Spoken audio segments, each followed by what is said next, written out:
as a man that this is wrong, this is toxic, and it has to end. Well, are you sure it didn't happen before? You've no grounds to ask that. Her recollection is dreadful. No, it isn't.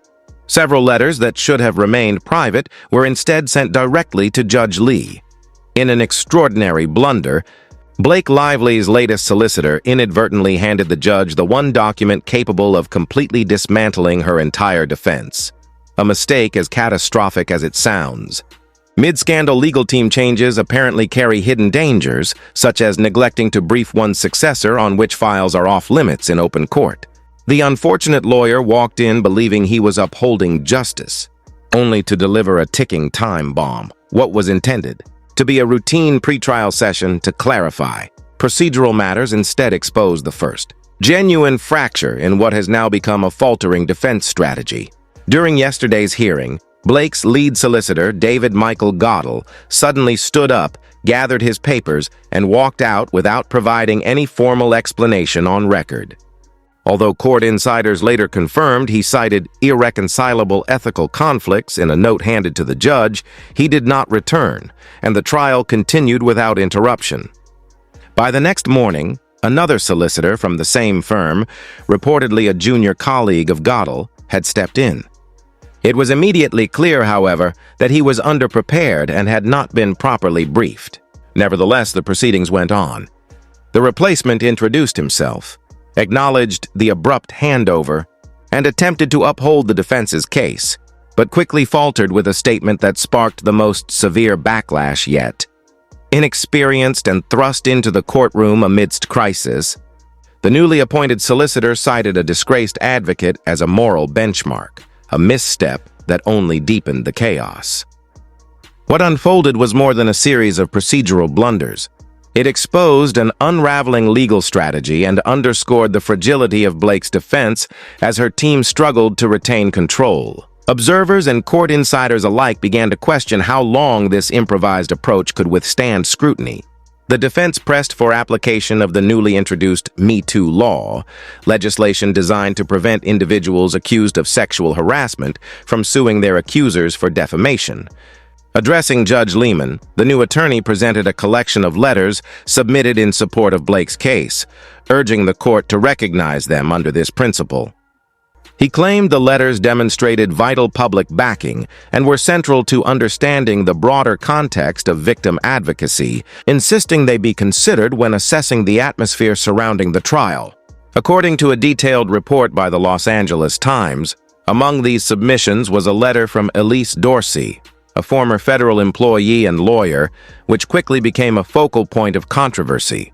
The new counsel highlighted that the court had received correspondence from legal experts, advocacy groups, and prominent survivors of workplace harassment. His tone remained confident and polished until one name surfaced: Dorsey's. That single mention shifted the courtroom's energy entirely, turning sentiment sharply against the defense. As soon as the defense referenced Dorsey's letter, Baldwin's legal counsel interjected, "Your Honor, are we to understand the defense is relying on Ms. Elise Dorsey's testimony?" Judge Lehman, visibly perplexed, sought clarification. The inexperienced solicitor affirmed that Dorsey's submission represented lived experience relevant to the case.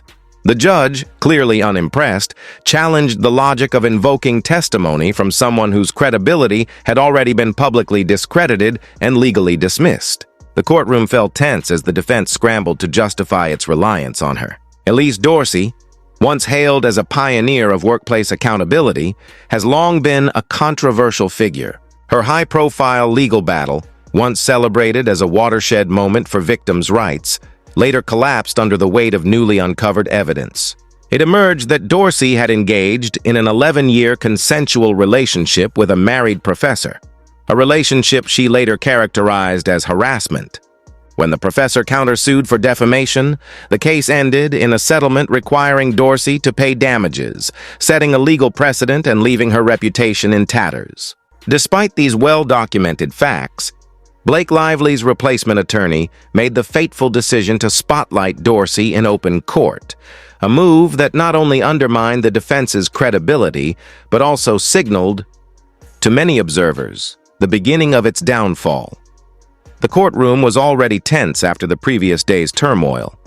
When Blake's lead solicitor abruptly walked out mid-session, citing irreconcilable ethical conflicts and leaving the case in the hands of an unprepared substitute. Determined to restore order, the replacement solicitor leaned heavily on letters from advocacy groups, including one promoting the so-called New Me Too law, a controversial, unofficial doctrine suggesting that victims of sexual harassment cannot be subjected to defamation countersuits, regardless of the eventual verdict. With misplaced confidence and little foresight, he invoked Elise Dorsey's letter as moral leverage, claiming her statement embodied the wider experiences of harassment victims. Yet the moment her name was mentioned, murmurs spread across the courtroom. Baldwin's counsel immediately objected, questioning whether the defense truly intended to rely on testimony from a figure whose own claims had been publicly discredited and legally dismissed. Judge Lehman, visibly taken aback, sought clarification. The solicitor confirmed that Dorsey's submission was meant to represent the lived experience of victims, a misjudgment that would soon prove fatal to the defense. Once a celebrated whistleblower, Dorsey's reputation had long since unraveled. Her allegations against a married professor were later revealed to have arisen from an 11-year consensual affair, and her claims collapsed in court, ending in a defamation settlement against her. By elevating Dorsey's voice, Blake's legal team had inadvertently handed the court a blueprint for why their defense could not stand. Judge Lehman pressed the solicitor on whether the sources of these letters had been properly vetted, a question met only with vague references to external contributors and peer-reviewed submissions. It did little to ease the court's growing doubts. The tension in the room was palpable. Uncertainty hung in the air over whether Blake's team was pursuing strategy or spectacle. Their credibility, already shaken by the previous day's dramatic walkout, deteriorated further as the judge questioned why a case built so heavily on credibility would rely on someone so thoroughly discredited. The replacement solicitor, fumbling to regain control, attempted to redirect focus towards the broader body of advocacy letters. Yet Dorsey's involvement eclipsed all other arguments. By framing Blake's defense around survivor advocacy while simultaneously citing one of the most controversial and legally compromised figures, the team undermined their own position, particularly their claim that Blake's accusers should be barred from countersuing. Each error compounded the last. From invoking Dorsey to promoting the untested New Me Too law, the defense appeared increasingly detached from both precedent and reality. Sensing the widening cracks in logic and preparation, Judge Lehman's tone hardened. His questioning turned pointed, signaling a loss of confidence in the defense's foundation. With every exchange, the courtroom's temperature rose, and observers noted the widening gap between the team's intended moral high ground and the vulnerability now exposed. By amplifying Dorsey, a figure whose own legal downfall was public record, and anchoring their case to an unrecognized doctrine, Blake's replacement solicitor transformed what was meant to project strength into a striking display of fragility. The courtroom, already tense from the previous day's upheaval, now bore witness to the cost of elevating the least credible voice while defending an untested legal theory, a moment that laid bare how swiftly a defense can crumble when it prizes spectacle over substance.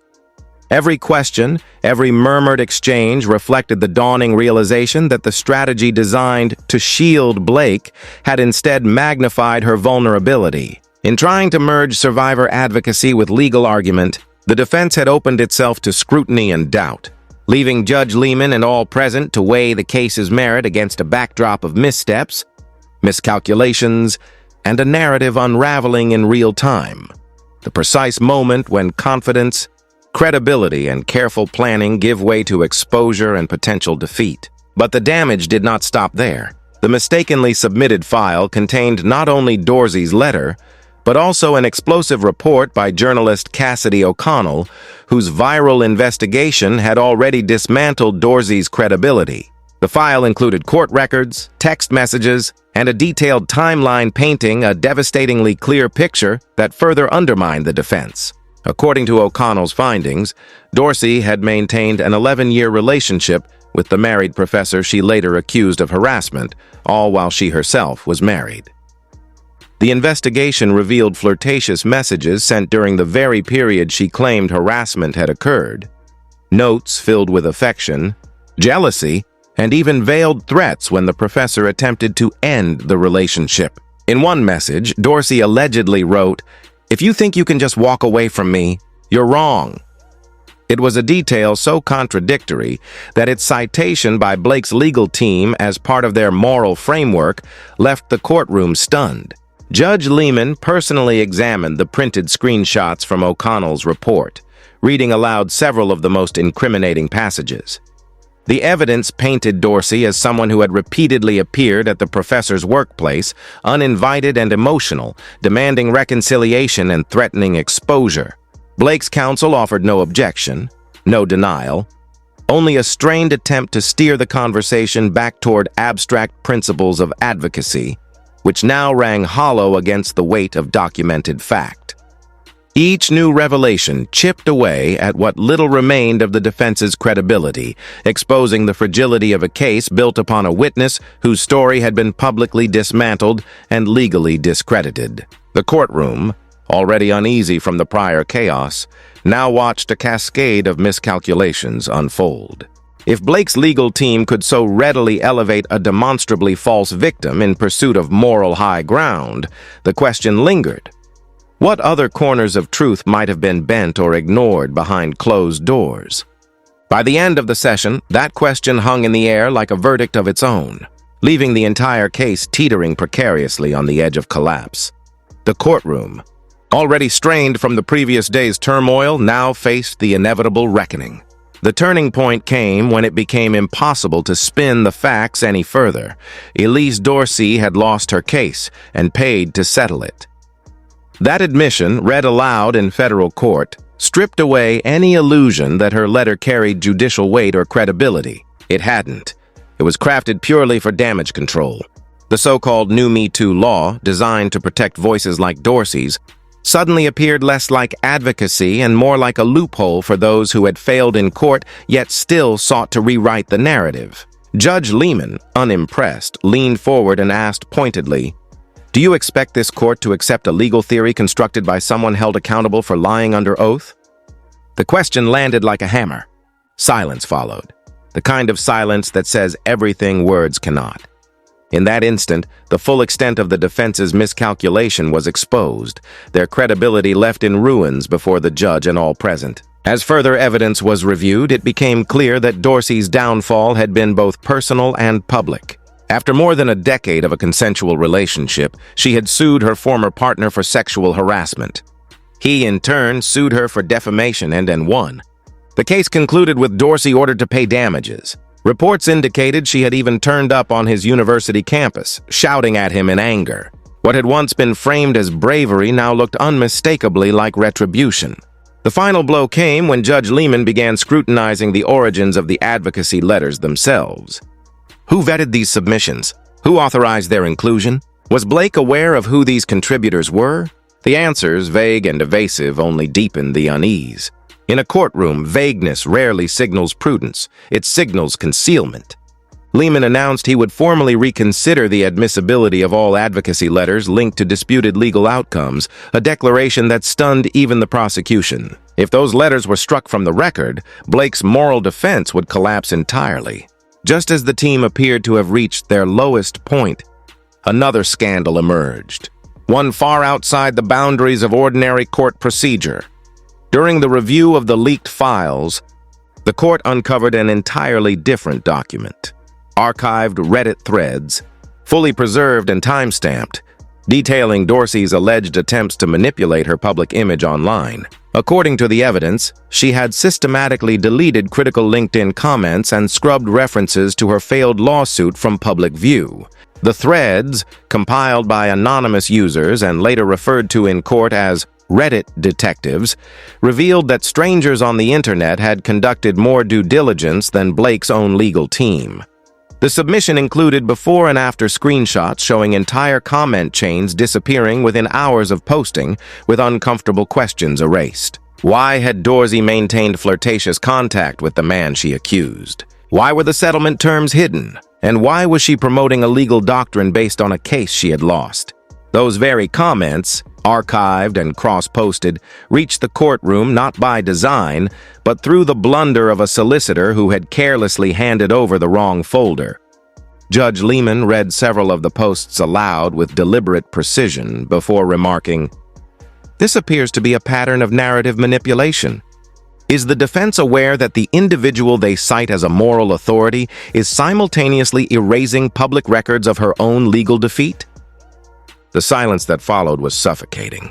The replacement solicitor stammered something about irrelevant personal activity, but the damage was done. This was no longer a conventional legal dispute. It had become an inquiry into manipulation itself. The evidence painted a portrait of a defense in free fall, a strategy unraveled by oversight, negligence, and the illusion of control. What was meant to serve as Blake Lively's shield had instead become proof of her team's incompetence. Their failure to verify sources, anticipate consequences, or acknowledge the digital record turned a moral crusade into a cautionary tale. It began to resemble a study in deliberate misinformation, and as the Reddit files circulated through the courtroom, a new and more uncomfortable comparison emerged. Someone from Bolden's legal team quietly observed that Dorsey's pattern of online image management bore an uncanny resemblance to Blake's own public relations behavior. The court had already reviewed footage from her June 2024 cast dinner, the now infamous event where Justin Baldoni was conspicuously excluded while Blake appeared in full paparazzi glamour, staged and choreographed, conveniently covered by media outlets with which she regularly collaborates. The parallel was impossible to ignore. Two women, both skilled at controlling their public image, both accused of manipulating perception regardless of the underlying truth. And as that realization took hold, it became evident that this was no longer merely a trial about conduct, it was a trial about credibility itself. Credibility itself. When the judge finally connected the dots, the defense didn't merely lose the argument, they lost the room. Judge Lehman remarked that there appeared to be a concerted effort to manipulate both the narrative of the case and those influencing it. The comment landed like a gavel to the chest, sending a ripple through the once silent media gallery, the murmurs of which spread swiftly across social platforms, trending almost before the court recessed. As the room was still reeling from that blow, another revelation emerged, this one cutting directly into Blake's inner circle. Buried within the same document bundle was a contract far more consequential than any online scandal. It was a scanned agreement revealing that Blake Lively's law firm, Wilkie Farnan Gallagher, had entered into a $100 million deal with the Trump administration, not as casual consultants, but as formal partners, committed to providing extensive legal services to a political machine Blake had publicly denounced. Even more alarming, the contract contained a clause suspending the firm's diversity-based hiring policies in order to redirect resources towards the agreement. The hypocrisy was impossible to ignore. A woman who had built her image as a vocal advocate for LGBTQ+ rights, racial equity, and reproductive justice now stood represented by a firm whose actions undermined every one of those causes. The tension was palpable. From Blake's expression alone, it was clear she understood the gravity of what had just surfaced. Years of careful image crafting had a moral, feminist public persona suddenly unraveled under scrutiny, tangled in legal and ethical contradictions that threatened both her defense and her credibility in a single devastating moment. The courtroom had become a stage she could no longer control. Judge Lehman wasted no time, reading the contract aloud, line by line, pausing only to glance pointedly at her counsel. "This agreement," he observed, "appears to contradict the public image your client has so carefully cultivated." Blake sat still, eyes down, hands clasped, jaw locked. There was no witty retort, no smirk, no calculated deflection, only silence. A woman long celebrated as a symbol of modern feminism now faced the dismantling of that facade. As her legal team's alliance with the Trump administration and abandonment of diversity principles were laid bare before the court, the press, and the public. Outside, the fallout was immediate. Critics were unsparing. "A fraud in feminist clothing," one headline read. Activists took to social media, writing, "So we're meant to believe Blake Lively fights for justice while her lawyers scrap inclusion policies for profit and power?" The backlash transcended politics and celebrity culture alike. Even media outlets once sympathetic to her cause began to retreat. One editor summed it up succinctly: Blake Lively's credibility was in structural collapse. And make no mistake, this collapse didn't happen behind closed doors. It unfolded live in full view, with evidence on the record. The public had seen the contract, the judge's reaction, and could now draw a direct line between Blake's carefully curated persona and the machinery operating in her name. Private missteps are one thing. Public contradiction of every professed value is quite another. Judge Lehman closed the session with a pointed remark. "There's a difference between being misunderstood and being misrepresented. This court will examine both." The statement landed as both warning and declaration of intent. The days of benefit of the doubt were over. From that moment, every layer of Blake's strategy, her public image, celebrity-endorsed activism, and meticulously worded apologies, would face judicial scrutiny. When your entire brand rests on the illusion of truth, how do you withstand the moment someone begins reading the footnotes? As the courtroom absorbed the fallout, attention turned to another troubling piece of evidence: surveillance-style photographs from a cast dinner on 28 June 2024. At first glance, they appeared to be routine paparazzi shots. Blake arriving in full glamour, smiling for cameras with her castmates following behind. Yet context revealed what wasn't visible. Justin Baldoni, the film's director and co-star, was conspicuously absent. His omission wasn't accidental. It was deliberate. When a guest list excludes only one individual and photographers are already in position, it's not a dinner, it's a setup. These photographs hadn't been voluntarily submitted. They surfaced in the same leaked document bundle that had already wreaked havoc on Blake's team. Once in the judge's hands, they became impossible to ignore. More damning still, the digital files contained timestamp metadata showing photographers had arrived well before the first guest. The data exposed the premeditated nature of Baldoni's exclusion and the precision behind what had been staged to appear as casual, candid glamour. What once looked like standard Hollywood imagery now stood as evidence of deliberate narrative manipulation. Judge Lehman underscored the point with chilling clarity. This appears to have been a staged media opportunity, executed with full knowledge of who would be present and who would not. His tone was less that of inquiry than accusation. When a federal judge implies you engineered public humiliation for publicity optics, the trial shifts from legal examination to moral reckoning. The courtroom sat in taut silence as he read aloud excerpts from a People magazine feature published the following day. An article that praised Blake as radiant, elegant, and graciously welcoming her co-stars to an intimate gathering. In that moment, the facade of effortless charm collided head-on with the machinery of manipulation, and the illusion crumbled. Baldoni, however, was entirely absent, not just from the guest list, but erased from the narrative itself. Judge Lehman fixed his gaze firmly on the defense table. Was the court truly expected to believe this was accidental? The new attorney said nothing. Some coincidences, after all, are far too rehearsed to defend. Sensing the shift, Baldoni's counsel seized the moment, arguing that the dinner had been far more than a simple gathering. It was, they claimed, a calculated attempt to shape public perception of authority on set. Paparazzi do not appear by chance, nor do publicists omit key names unintentionally. The carefully manufactured image of unity, distributed nationwide, had deliberately erased Baldoni from both narrative